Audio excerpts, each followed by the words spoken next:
faire un partage avec vous sur les secrets, amen, les secrets du succès selon Dieu. Amen. Bien-aimés, nous avons commencé le mois en parlant du thème de l'accomplissement, les accomplissements et la percée. Et durant les dernières sessions, nous avons notamment parlé des accomplissements. Et nous nous sommes basés surtout sur les accomplissements selon les actes des apôtres. Dieu nous a appelés à accomplir de grandes choses pour lui. Et l'un des champs où nous pouvons accomplir de grandes choses, c'est le champ d'évangélisation.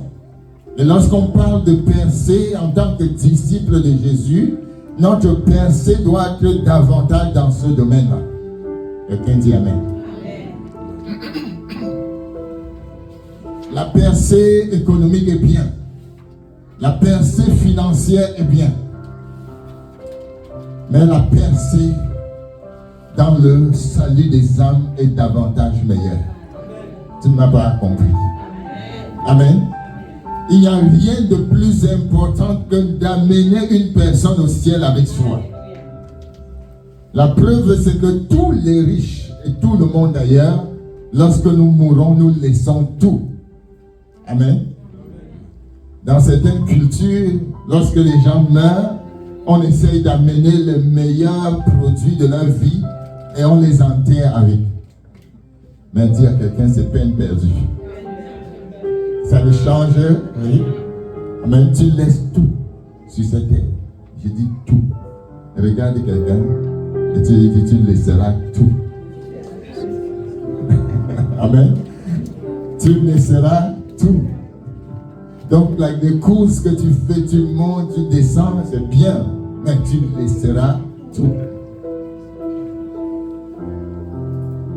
Tel un ver de terre. Amen. Tu laisseras tout. C'est pourquoi nous devons nous assurer de bien comprendre notre véritable mission sur la terre. Je suis en train de résumer le message passé. Nous avons dit que nous devons témoigner pour Jésus. C'est le lieu le plus indiqué pour amener, pour glorifier Dieu. C'est le lieu le plus indiqué pour nous identifier à Jésus-Christ. C'est le lieu le plus indiqué pour glorifier notre Seigneur. Amen. Vous n'êtes pas obligé d'afficher, s'il vous plaît. C'est le lieu le plus indiqué pour glorifier le Seigneur. C'est le lieu le plus indiqué pour amener les autres à Jésus-Christ. Lorsque nous témoignons du Seigneur, nous amenons les autres à lui. Amen.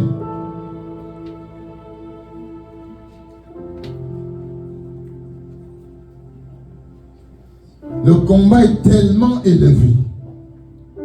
Le combat dans le domaine du témoignage est tellement élevé que c'est un domaine où peu de gens s'engagent, peu de chrétiens s'engagent. Et ce matin, nous pouvons nous regarder dans les yeux et dire, en réalité, c'est vrai. Amen. En réalité, c'est vrai. Le domaine de l'évangélisation.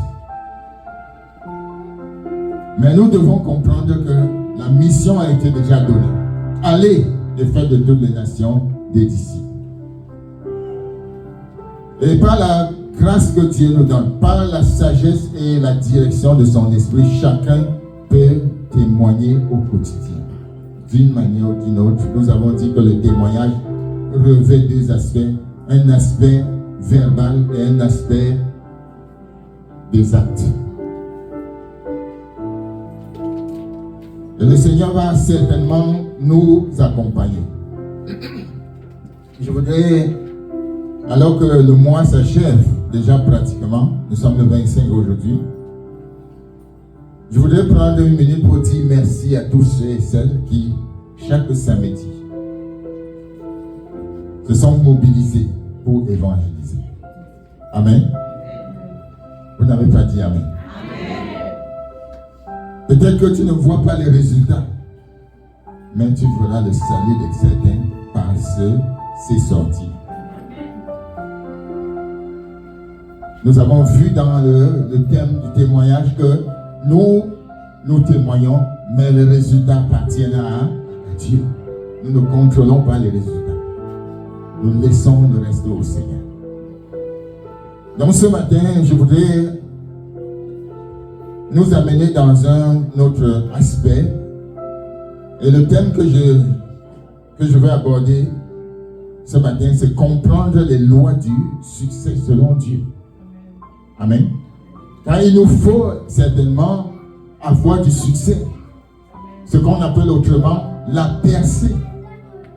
C'est important que dans ta vie, tu ne restes pas stagnant, mais que tu sois toujours en train de percer. Parce que la Bible dit que vous irez de progrès en progrès. Mais on ne peut pas aller de progrès en progrès sans comprendre certaines lois ou certaines lois. Je voudrais partager en me basant sur 2 versets bibliques ce matin. 2 Chroniques chapitre 31. 2 Chroniques chapitre 31, le verset 20 à 21. Que le Seigneur bénisse sa parole.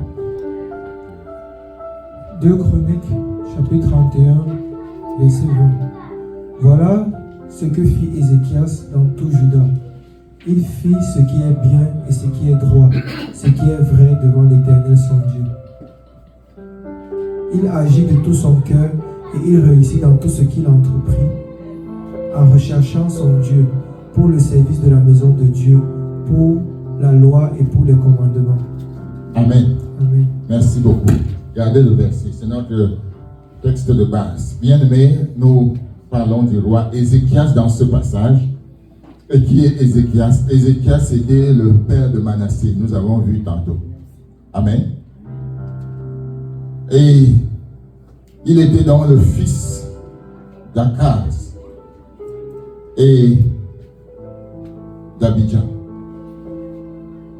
Ézéchias, c'était ce roi-là qui s'est distingué parmi plusieurs rois qui sont venus sur Israël.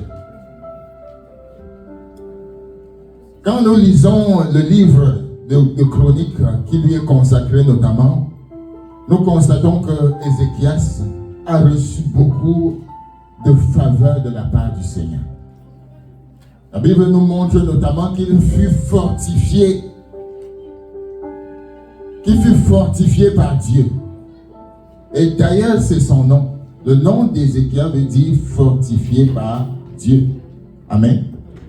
Fortifié par Dieu ou renforcé. Dieu a renforcé. Et ce matin, Dieu va te fortifier. Dans cette saison, Dieu va te fortifier. Dans cette génération, Dieu va te renforcer. Tu vas voir une force venant du ciel pour toi que tu n'as jamais éprouvée. Alléluia. Dieu ne tarit jamais. Dieu ne tarit jamais en force.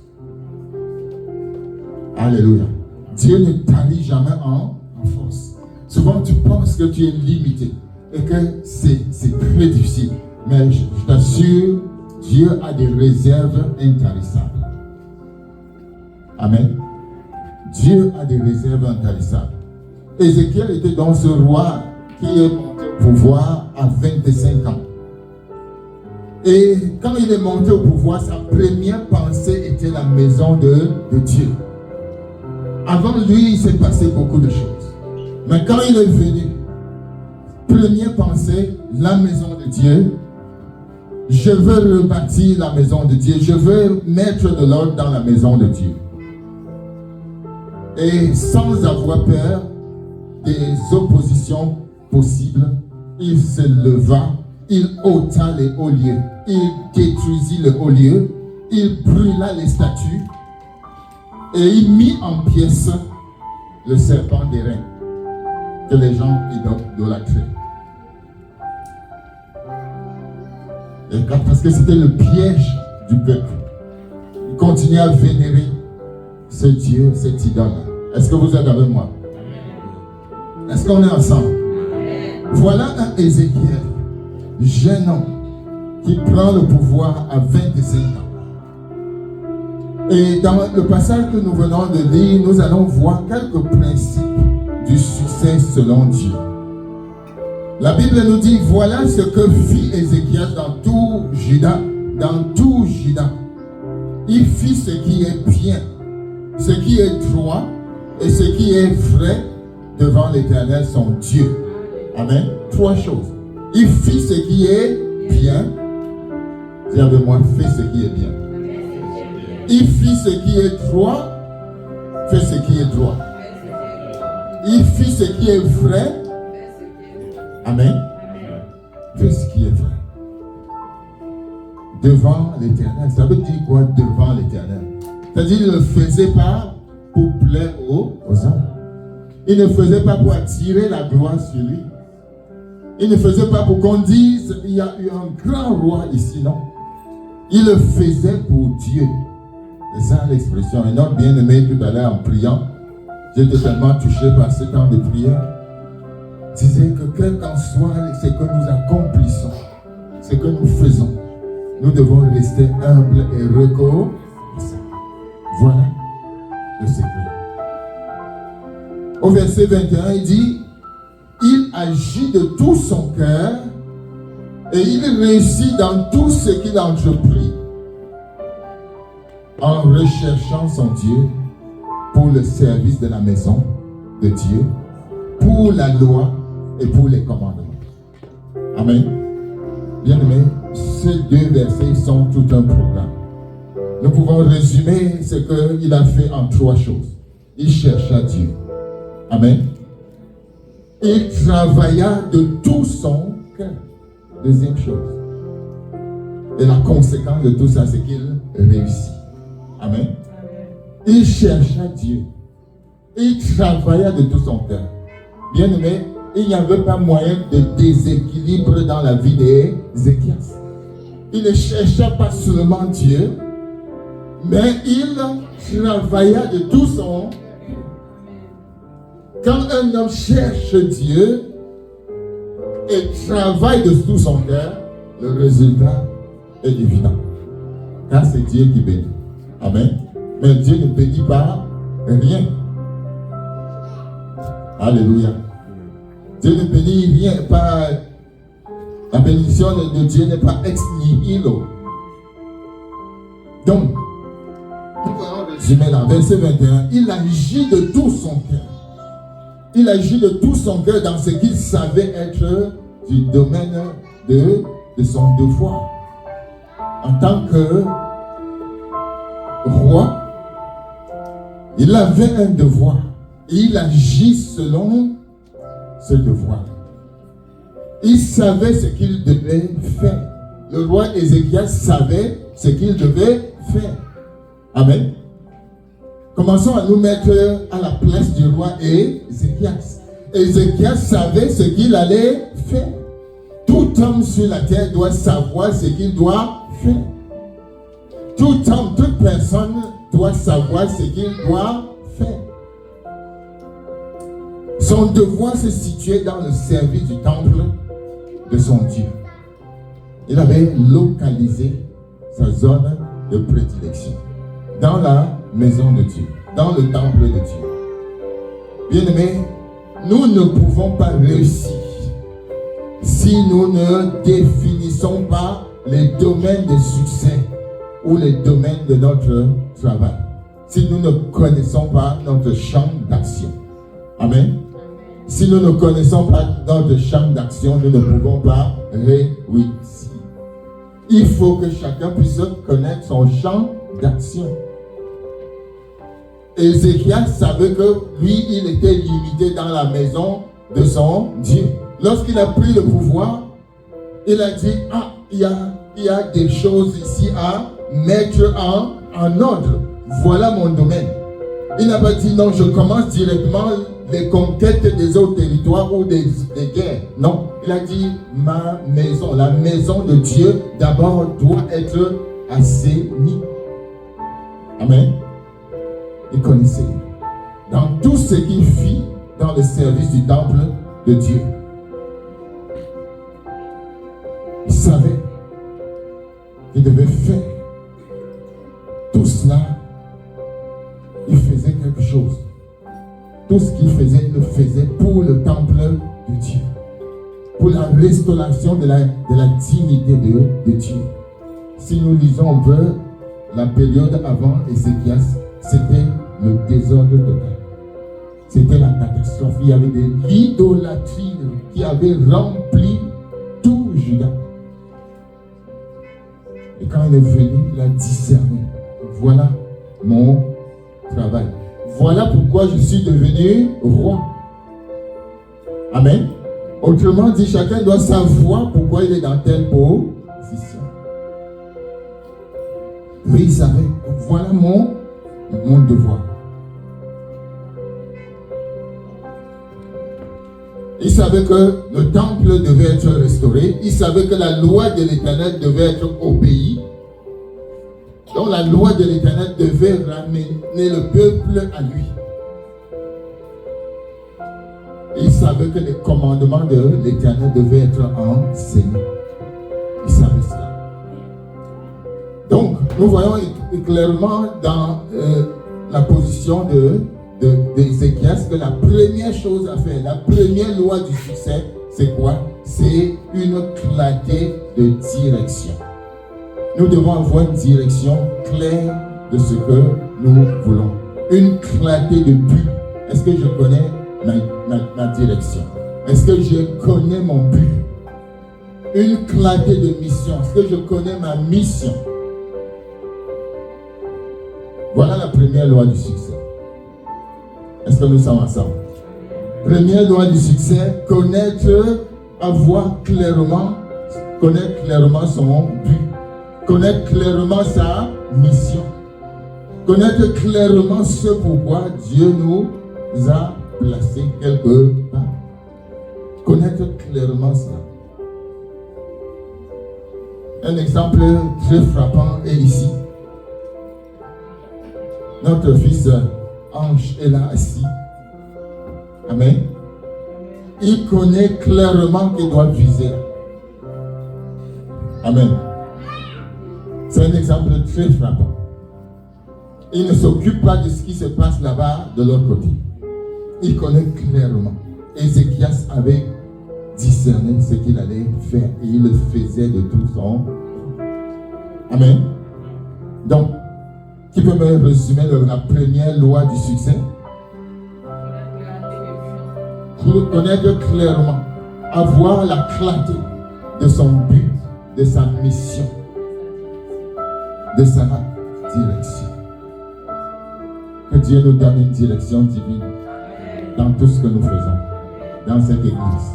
Et que chacun reconnaisse et saisisse clairement sa mission, son rôle, son service, son ministère. Amen.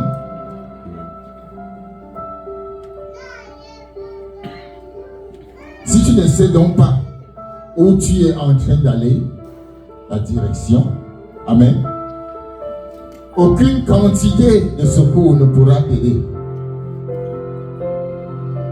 Si tu ne sais où aller, c'est que tu ne vas nulle part. Amen. Nous devons savoir où aller.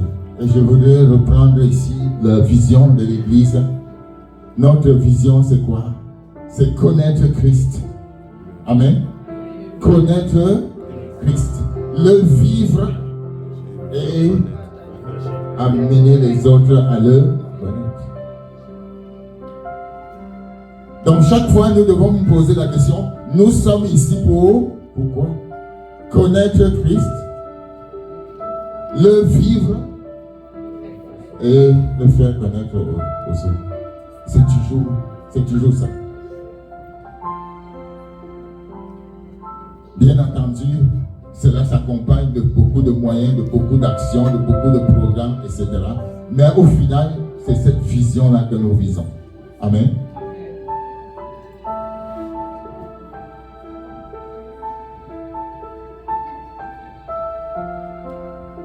Voici en résumé ce qu'il fit. Premièrement, il chercha son Dieu.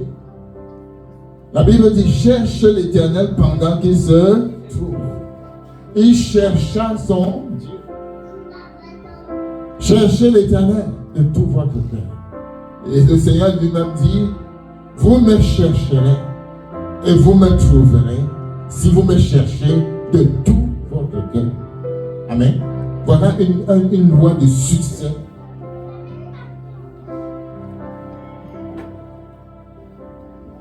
Que nous ne pouvons pas rater. C'est une loi de succès qui marche.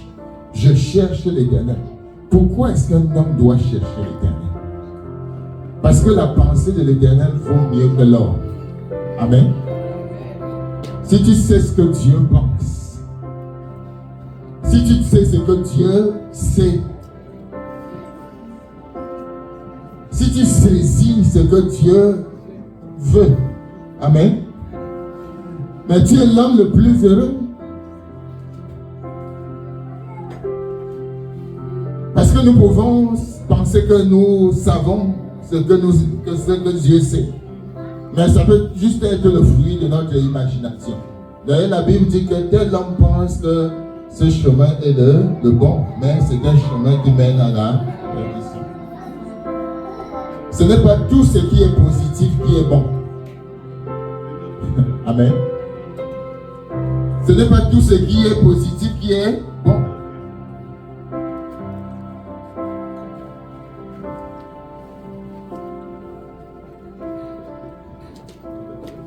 Ce n'est pas tous les chemins courts qui sont bons.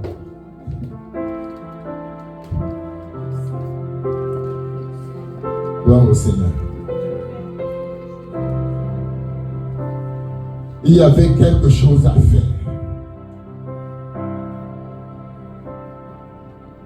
Et en chacune de ces choses qu'il y avait à faire dans le temps d'Ézéchias, amen, dans chacune de ces choses-là, il chercha son Dieu. Il y a quelque chose que nous devons faire et en chacune de ces choses-là, nous devons chercher notre Dieu. Amen. Quel est ton projet? Quel est ton travail? Quelle est ta planification? Cherchez Dieu. Amen. Est-ce que nous sommes là? Cherche Dieu. Première chose, il cherche à Dieu.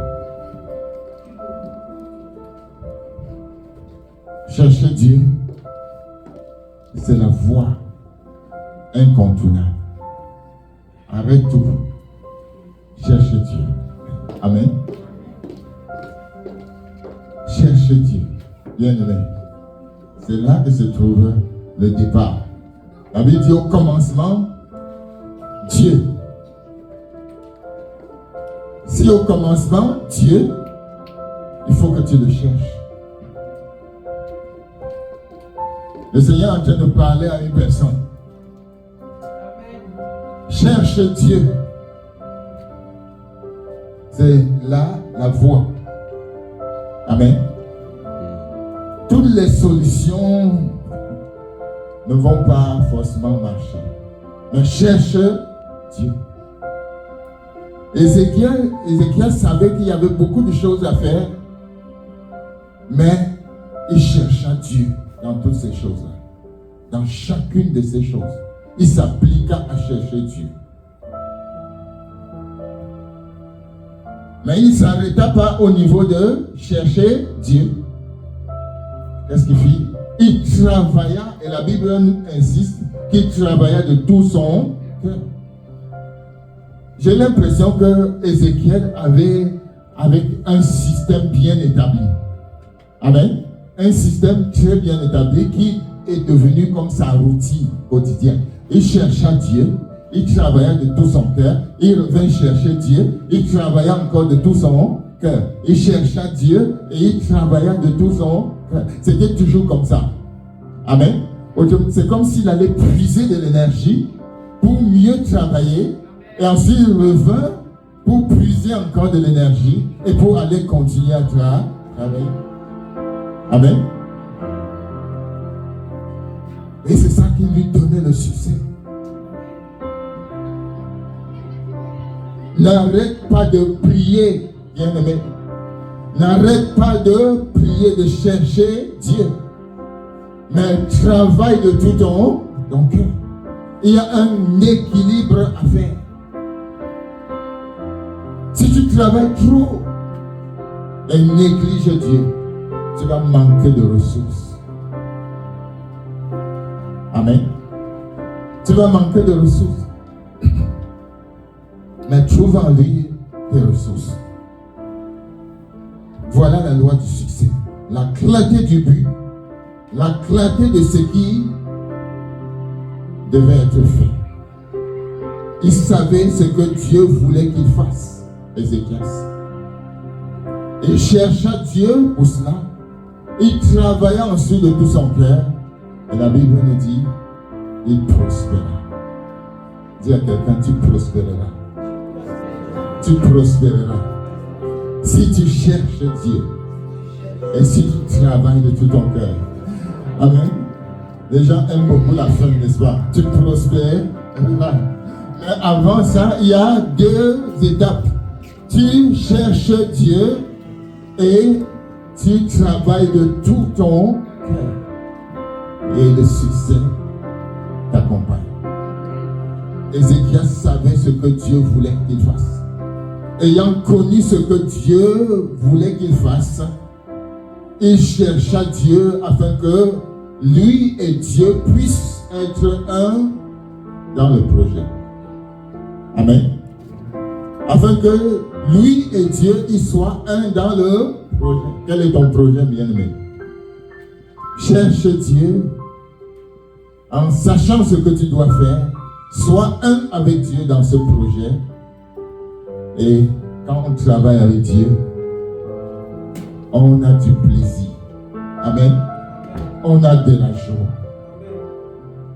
On ne se décourage jamais parce que Dieu est notre source intarissable. Amen. Est-ce que nous sommes toujours là? Amen. Il chercha Dieu afin que Dieu lui montre des méthodes. Que Dieu lui fasse connaître les méthodes divines.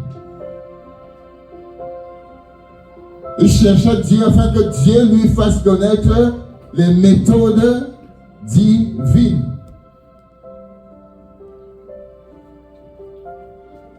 Amen. Tu cherches Dieu et Dieu te fait connaître les méthodes divines. Il chercha Dieu et Dieu lui fait discerner les obstacles. Amen.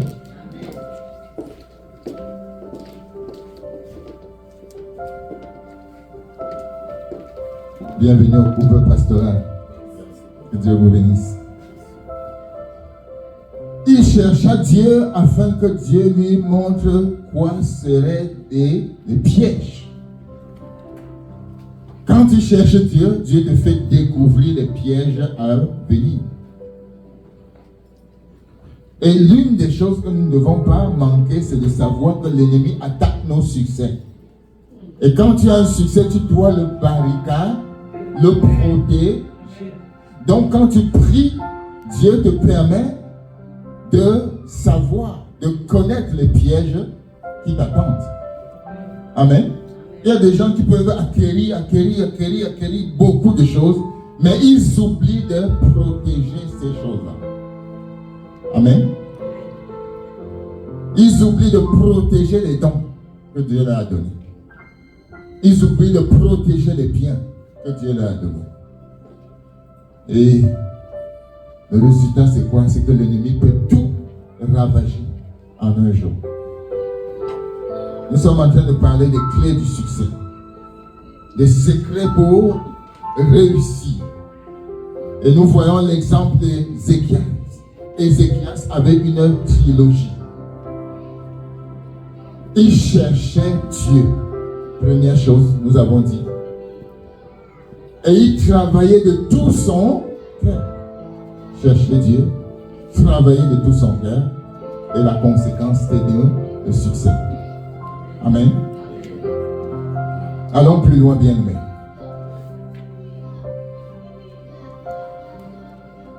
Après avoir cherché son Dieu et connu ce qu'il avait à faire, il s'y plongea de tout son cœur et il n'était pas en train de regarder dans une direction, puis dans l'autre.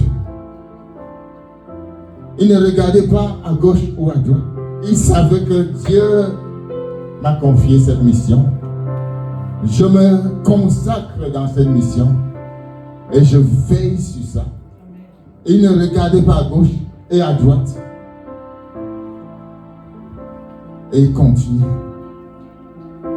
Il ne regardait pas. Il n'était pas un spectateur, mais il était un acteur de sa propre mission. Il ne dormait pas. Il veillait. Nous avons lu tout à l'heure dans Matthieu 24 qu'il nous faut veiller. Il veillait. Il ne dormait pas. Il travaillait de tout son cœur. Il s'est donné entièrement. Mais dans tout ce que nous devons faire, nous devons nous donner entièrement. Nous devons donner notre cœur. Qu'est-ce que tu es appelé à faire? Fais-le de tout ton cœur. Amen. Et la Bible dit comme glorifiant le Seigneur. Et dans notre texte, on nous dit que il fit ce qui est droit, ce qui est vrai devant l'Éternel. Devant l'Éternel. Si nous regardons la vie de Jésus, Jésus fut un succès total. Amen.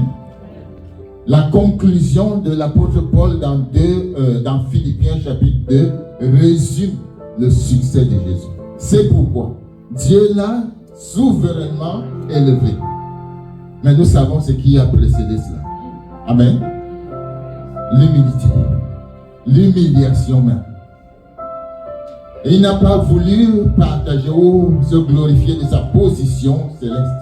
Mais il est descendu pour un temps parce qu'il voulait te prendre. Il voulait te racheter. Amen. Il est entré dans notre bout. Il a épousé notre condition.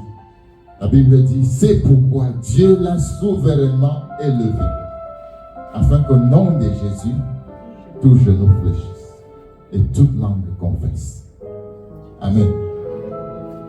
Dis avec moi, Dieu ne veut pas que je sois un échec. Dieu veut que je sois un succès.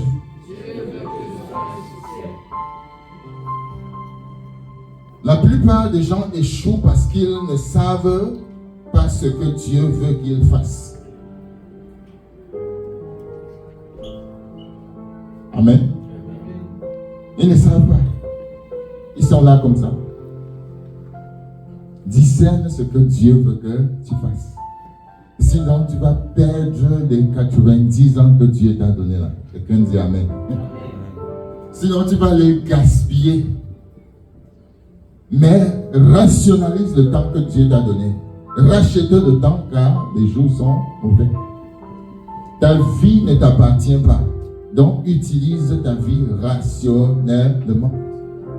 Amen. Donc, discerne ce que Dieu veut. Celui qui cherche Dieu de tout son cœur et travaille de tout son cœur va prospérer. Ça, c'est la loi divine. Amen. Celui qui cherche Dieu de tout son cœur et travaille de tout son cœur va réussir. Il n'y a pas d'autre chose. Quand tu cherches Dieu, quelle qu'en soit ta condition, quand tu cherches Dieu et que tu travailles de tout ton cœur, Dieu te bénit. Dieu te compte le succès. Dieu te fait prospérer. C'est toujours comme ça. Amen. David l'a constaté. J'ai été jeune. J'ai grandi. J'ai vieilli.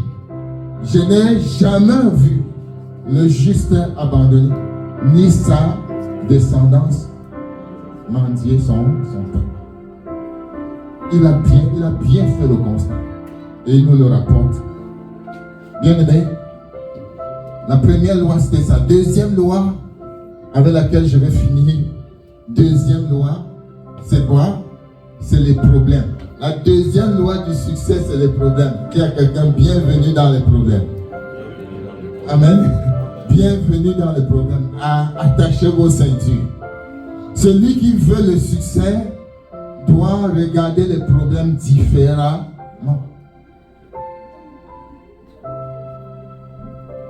Définissons un peu les problèmes. Les problèmes sont la matière pour la grandeur. Amen. Si tu prends les notes, prends ça. Les problèmes sont la matière première pour la grandeur. Vous savez que on cherche beaucoup les matières premières à travers le monde. C'est la cause, l'une des causes principales des guerres. Les matières, la poursuite, la recherche des matières premières. Et les problèmes donc sont une matière première pour la gloire, pour la grandeur. Amen. Lorsque Dieu a de grands plans pour toi, lorsque Dieu a de grands plans pour un homme, pour une femme, pour une jeune femme, pour un jeune homme, il met cet homme, cette jeune femme dans de grands problèmes. Dis Amen. Il met cet homme, cette femme dans les grands problèmes. Car les problèmes sont les matières premières pour la production des grands hommes, des grandes femmes. Est-ce qu'on est toujours des amis? Amen. Donc, bienvenue dans les problèmes. Si tu ne signifies rien pour Dieu, il ne t'apportera aucun problème. Amen. Si tu ne signifies rien à Dieu, il ne t'apportera aucun problème. Il ne t'apportera aucune souffrance. Il te laissera juste là. Là où tu es. Amen. Mais si tu as des problèmes, si tu connais des épreuves, sache que tu ne perleras. Amen. Sache que tu ne perleras. Si tu connais les épreuves, sache que Dieu a une grande mission pour toi. Résumons-nous. Des petits projets, des petits problèmes. Dieu donne juste des petits problèmes et que Dieu a pour toi juste des petits projets. Amen. Des moyens problèmes, moyens projets. Mais des grands problèmes, grands projets. Ou alors des grands problèmes, grands projets. Amen. Tu peux commencer à voir maintenant où Dieu veut t'amener. Les problèmes par lesquels tu passes ou par lesquels tu passeras sont un signe que Dieu t'a choisi. Nous atteignons la grandeur à travers les problèmes. Si quelqu'un veut me contredire, prends la Bible et me montre un seul des serviteurs de Dieu qui n'a pas eu de problème. Amen. Un seul, seulement un seul dans la Bible où sa vie était sur les roulettes. Ça n'existe pas. Même pas le Seigneur qui est descendu du trône. Quel problème est-ce qu'il n'a pas connu? Et si vous doutez encore, bien aimé, regardons un peu à Anne. Et je m'en vais donner un exemple que peut-être je n'aime pas et que vous-même vous n'aimez pas. Anne, la prophétesse. Il y a quelque chose qui est arrivé dans sa vie et qui a fait d'elle ce qu'elle est. Et ce qu'elle a été pour le Seigneur. La Bible nous montre que si le mari de la prophétesse Anne était resté vivant, amen, elle serait simplement une autre femme dans la société. Elle aurait juste dit dans sa stérilité, oh mon mari, oh mon mari, oh mon chéri. Et lorsque je parle de ça, je ne suis pas en train de souhaiter quelque chose à quelqu'un, ni même à moi. Amen. Mais la vie que Dieu a pour nous peut prendre tous les tours. Amen. Il est souverain de notre vie.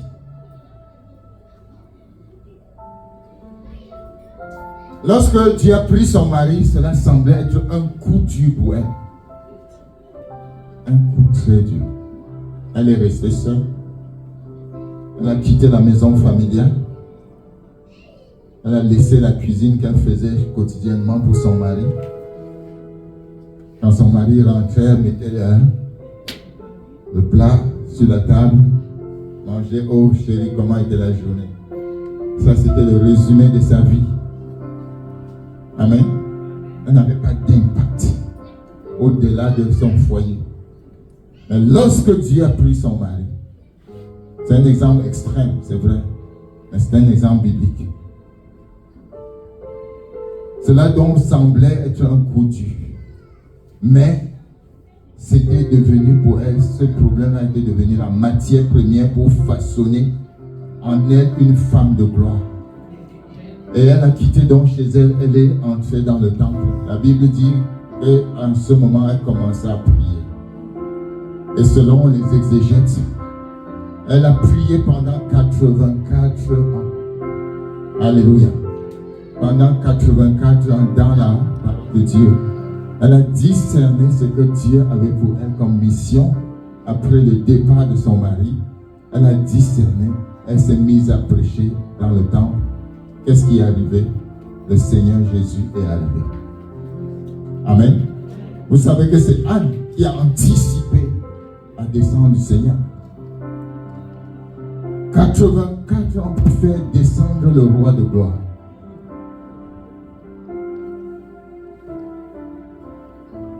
Si nous prenons l'exemple de Joseph. Joseph, avant l'âge de 17 ans, il était dans des problèmes déjà. Amen. Ses frères l'ont jalousé. Jalousie de ses frères. Problème de médisance contre lui. On médisait de lui. On médisait de ses frères. De sorte que même lorsqu'il approchait de loin, on disait voilà le rêveur. Amen.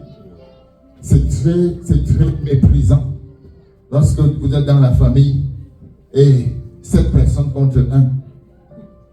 Voilà le rêveur qui vient. C'est très méprisant. Il devint esclave. Après être vendu, il devint esclave. Il travailla dans la maison de Potiphar. Ensuite, il passa de l'esclavage à la prison. Vous vous souvenez de l'histoire, n'est-ce pas, de Joseph? Passa de l'esclavage à la prison. Donc, lorsque nous regardons la vie de Joseph, chaque jour, chaque étape de sa vie l'entraînait vers le bas. Toujours vers le bas. Médisance, rejet, prison, trahison, accusation. C'était les étapes de la vie de Joseph. C'était la matière première pour l'élévation. Mais Dieu avait déjà tout prévu.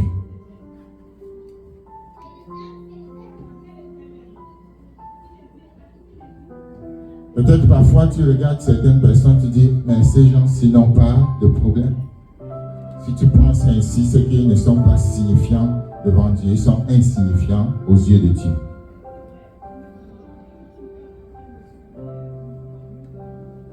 Quand tu es important aux yeux de Dieu, il t'amène des problèmes.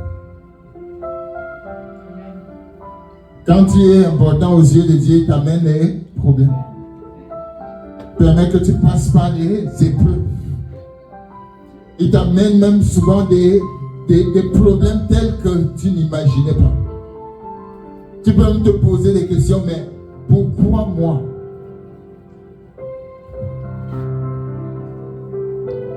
Pourquoi est-ce que je passe? C'est parce que Dieu a en vue quelque chose de meilleur. Dis avec moi, quelque chose de meilleur. Quelque chose de meilleur. Amen. Bien-aimé, quand tu vois venir les grands problèmes, quand tu vois les problèmes s'amonceler sur ton chemin, dis-toi que Dieu t'a identifié. Amen. Dieu t'a identifié afin que sa gloire se manifeste dans ta vie. Afin que sa gloire se manifeste dans ta vie. Alors que nous achevons ce message, je voudrais que tu comprennes que la grandeur n'est pas quelque chose qui vient comme ça. La Bible dit que l'humiliation précède la gloire.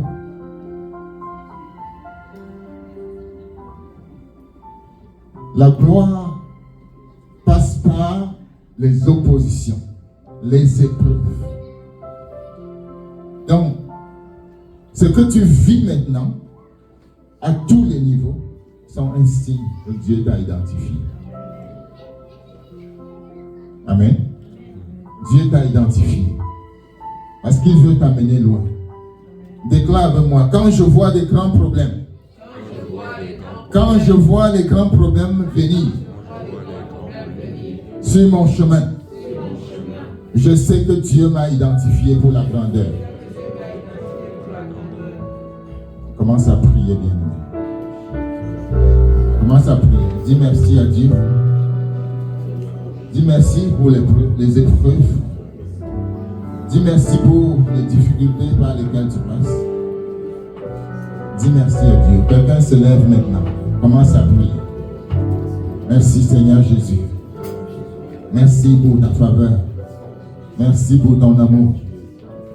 Merci pour ta bonté, Seigneur Dieu des cieux. Oh Éternel, nous sommes devant toi. Nous te disons merci parce que tu nous as encore parlé ce matin.